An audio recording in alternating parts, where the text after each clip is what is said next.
Okay, this is the review that you were asked to do. It was given to you a few days ago. I will collect this tomorrow. I just want to go over it with you guys. The first 3 questions, they're asking you, we did this on the first day of this chapter. Without graphing, you got to know what each item does in relation to this rule.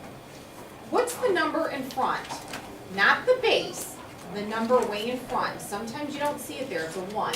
That's your y-intercept. The number that has the power, that's your base. If it's less than 1, it's a decay. If it's greater than 1, it's a growth. So this one is a decay problem, and the y-intercept is 0.99. Number 2, it's greater than 1, it's growth, and the y-intercept is 0.2. And number 3, this is a growth problem. It's 5/4. That's a 5/4, hard to see. 5/4 is bigger than 1, and your y-intercept is 0.185. For number 4, you are starting off with 55 bacteria. That's your initial amount. It's doubling, that's your growth factor. So we put a 2 here. We want to know how much bacteria is there after 3 hours. Your x value would be 3. So the formula would be y equals 55 times 2 to the x power. But the answer, anyone have it? 440. Yep, 440. Next one. What's the 1760. difference? Whoops, this should be 5 hours. It should be 5. And so you have 55 times 2 raised to the 5th power, 1,760? Okay, good. Bacteria. Okay, what about the next 2?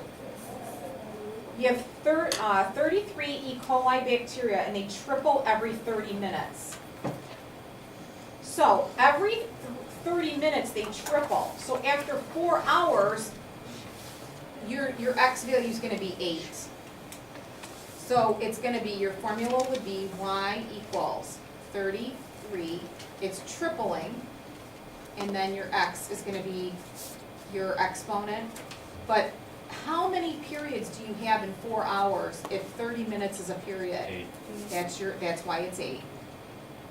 So you have 33 times 3 raised to the 8th power. I got 216,513.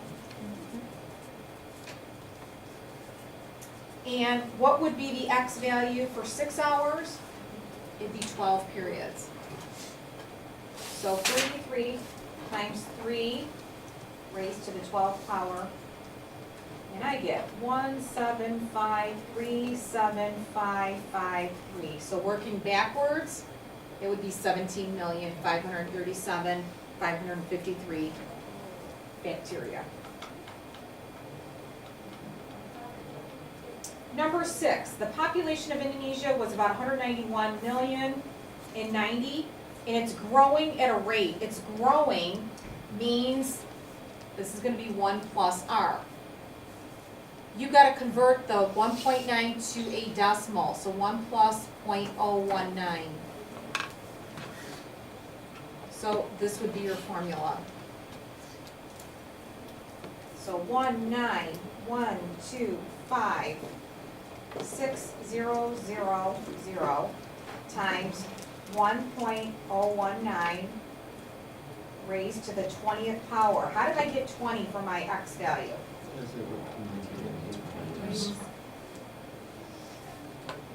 Okay, I'm not so worried about the answer right now. I just want the setup. I want to go through the setup. We only have like 15 minutes, so let's go through all these. Number 17, I'm sorry, 7, not 17. The population of Florida, so that's now going to be your initial amount. That number is your initial amount. And it is increasing, so it's 1 plus r. It's increasing 6.2%, so it's 1 plus 0.062. Now this is where the time frame is different. It says predict the population in Florida in 2025.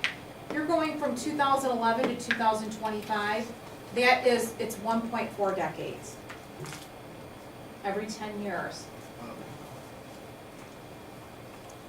Next, number 8. A dye is injected into the pancreas during a certain medical procedure. So it starts off with 0.3 grams of the dye, that's your initial amount, and it's decreasing, it's secreting. Secreting means it's coming out. 4%.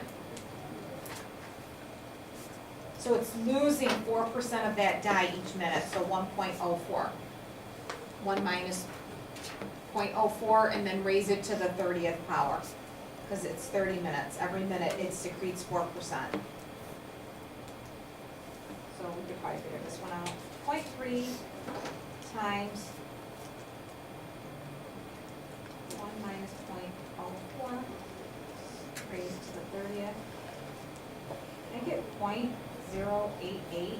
Anyone get a different answer? I just got 0.88. You got 0.88? Right. Did you do 0.04?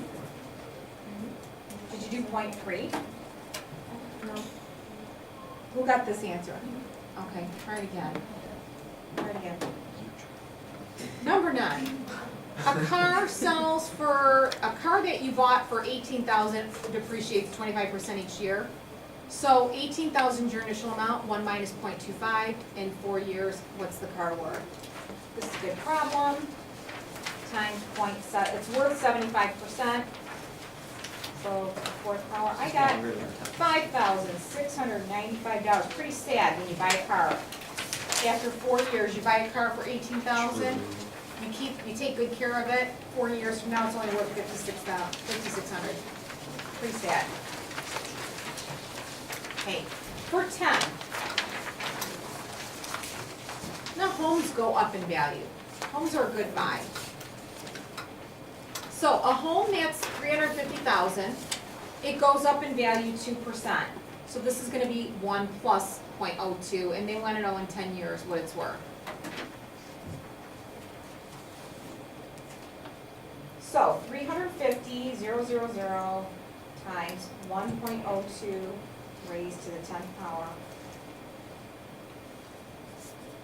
$426,648.05.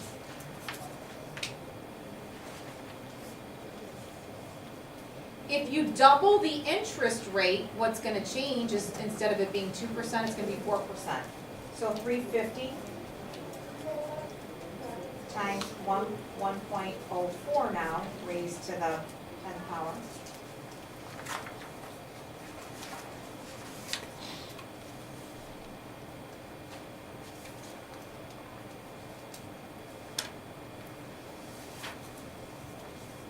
And if you double the investment period, so 20 years, so 350 times 1.02 raised to the 20th power. I got 520,081.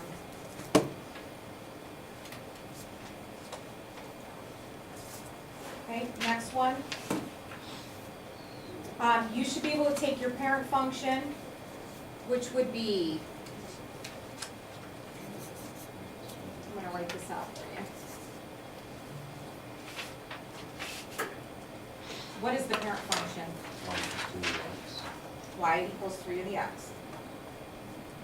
And your parent function is negative 1, 0, 1, and 2. So you get a third, 1, 3, and 9. Now what does this tell you to do? Take your y values and multiply them by a half, right?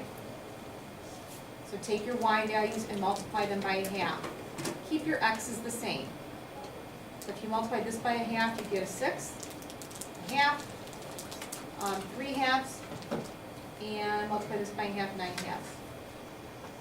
So plot those points, and this is what you get. I have a little bit more on this table, but this is what your graph looks like.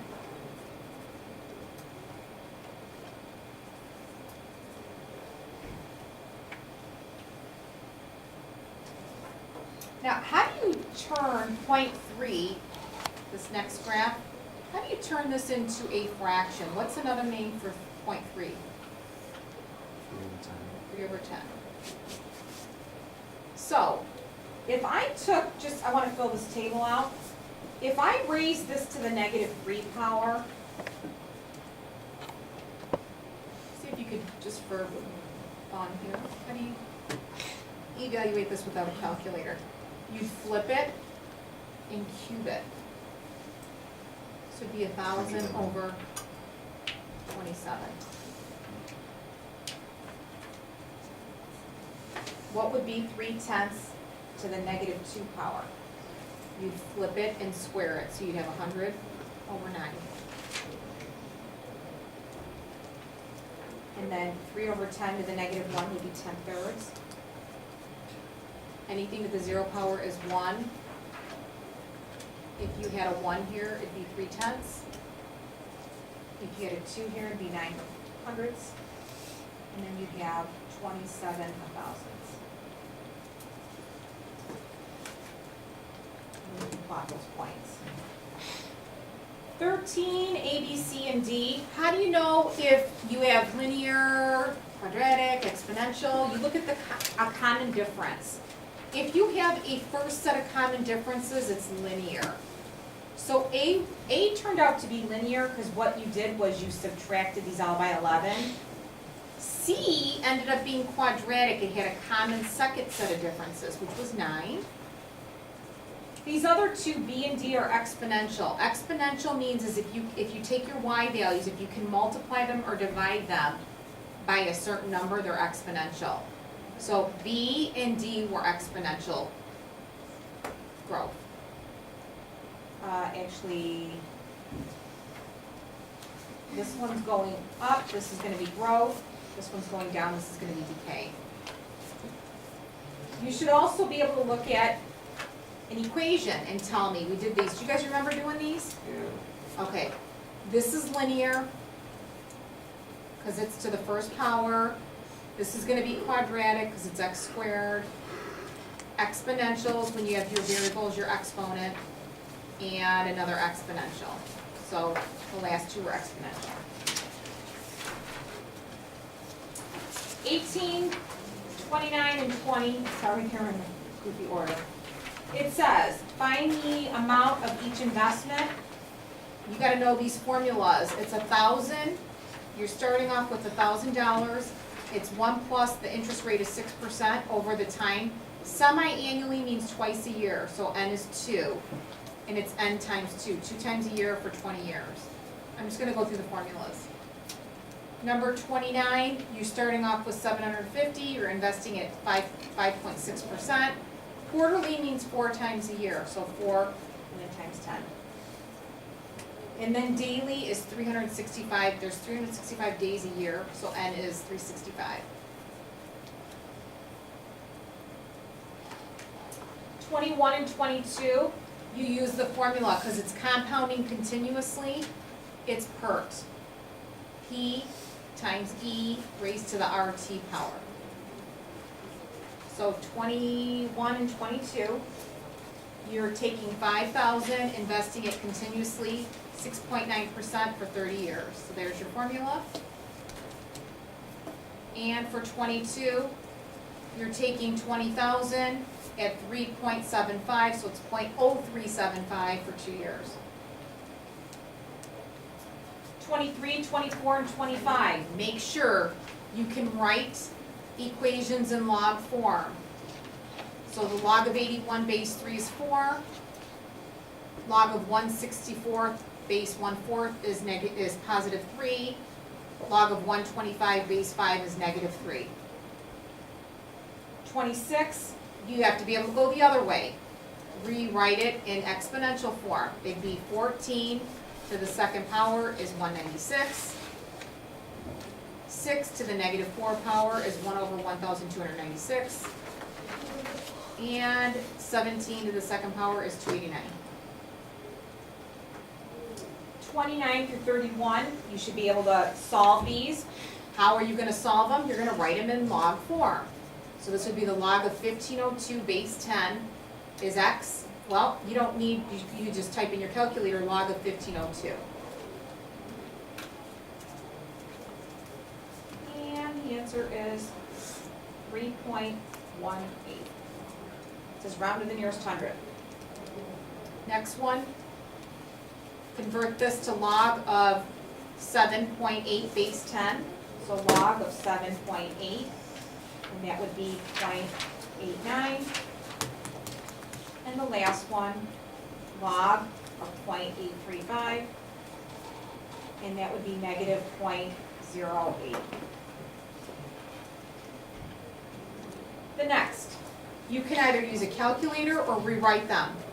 This one you can just use your calculator.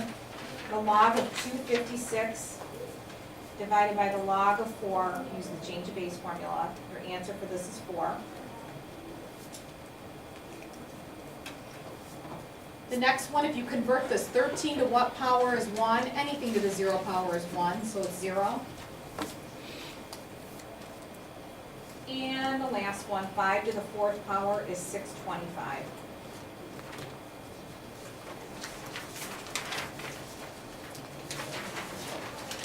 Back page.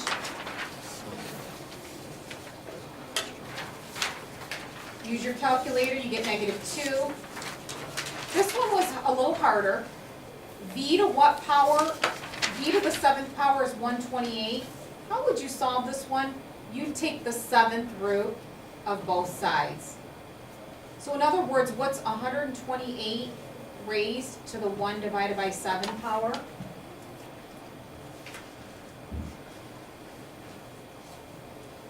And that would be 2.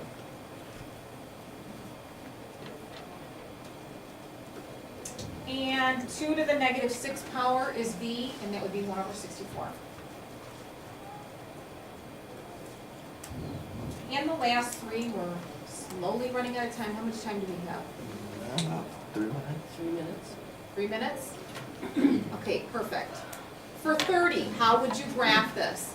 You would take the table, the y equals log of x base 10. So in other words, 10, I'm going to write it here. 10 to the y power is x. Take your table of values and do what? The y values times 2, add 3 to your y values. You end up getting that graph. By the way, your domain is x is all around, greater than or equal to 0, and your domain is all around, range is all around numbers.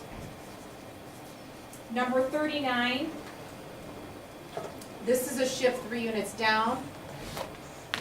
That's what your graph looks like. Again, your domain only changes when it's in parentheses. It'll shift it left or right. And number 40, it's a shift 1 unit down. It's flipped over the x-axis and it's stretched by 3. Your domain on that one is x is greater than 0, and your range is all around numbers.